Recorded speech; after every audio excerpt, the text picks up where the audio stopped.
तर नमस्कार मित्रांनो, मी महेश भोई, इलेक्ट्रिकल इंजिनियर. आणि आज आपल्या पेजवर आपण शिकतो electrical machines, power system, PLC and automation, ITI diploma engineering concept, तेही अगदी प्रॅक्टिकल आणि लॉजिकल पद्धतीने. मित्रांनो, एक हेवी लॉजिकल प्रश्न: जर इलेक्ट्रिक मोटर इतकी पॉवरफुल असते तर मग प्रत्येक मोटर डायरेक्ट सप्लायवर स्टार्ट का करत नाही? तर याचं उत्तर आहे स्टार्टर्स. जेव्हा मोटर स्टार्ट होते तेव्हा सुरुवातीला खूप जास्त करंट हा घेतला जातो. यालाच म्हणतात इनरश करंट. हा करंट नॉर्मल करंटपेक्षा 5 ते 7 पट हा जास्त असू शकतो. त्यामुळे वाइंडिंग हीट होऊ शकते, व्होल्टेज ड्रॉप होऊ शकतो आणि सिस्टम डॅमेज होऊ शकतो.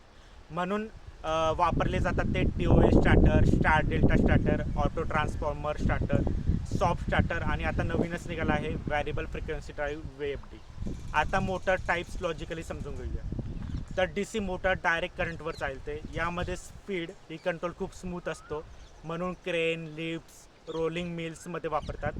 AC मोटर ही अल्टरनेटिंग करंटवर चालते. ही इंडस्ट्रीची बॅकबोन आहे. तर सिंगल फेज इंडक्शन मोटर ही घरातील फॅन, कूलर, वॉशिंग मशीनमध्ये वापरली जाते. आणि 3 फेज इंडक्शन मोटर ही इंडस्ट्रीमध्ये हेवी लोड चालवण्यासाठी वापरली जाते, कारण ती मजबूत, रिलायबल आणि लो मेंटेनन्स असते. आता हेवी कन्सेप्ट बघूया की सिंक्रोनस मोटर ही एक्झॅक्ट सिंक्रोनस स्पीडनेच चालते.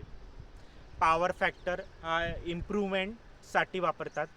युनिव्हर्सल मोटर ही AC आणि DC दोन्ही सप्लायवर चालू शकते, म्हणून मिक्सर, ड्रिल मशीन, हेअर ड्रायरमध्ये वापरतात. Stepper motor he step by step rotate होते. CNC मशीन, रोबोटिक्स आणि ऑटोमेशनमध्ये वापरतात.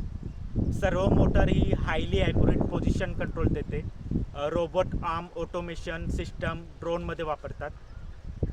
BLDC मोटर म्हणजे ब्रशलेस DC मोटर. यामध्ये ब्रशेस नसतात, यामुळे एफिशियन्सी जास्त आणि मेंटेनन्स कमी.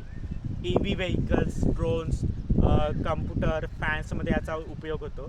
मित्रांनो, जनरेटर आणि अल्टरनेटर मधला डिफरन्स पण हेवी आहे. जनरेटर हा मेकॅनिकल एनर्जीला इलेक्ट्रिकल एनर्जीमध्ये कन्वर्ट करतो आणि alternator basically AC supply generate करतो.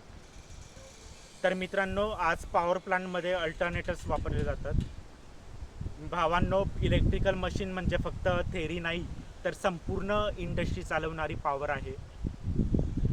ITI असो, डिप्लोमा असो, इंजिनिअरिंग असो, कन्सेप्ट लॉजिकली समजलं तरच फील्डमध्ये कॉन्फिडन्स येतो. आणि मी महेश भोई अशाच high level electrical engineering concept घेऊन येत राहील. फॉलो करा आणि इलेक्ट्रिकल वर्ड लॉजिकली शिका.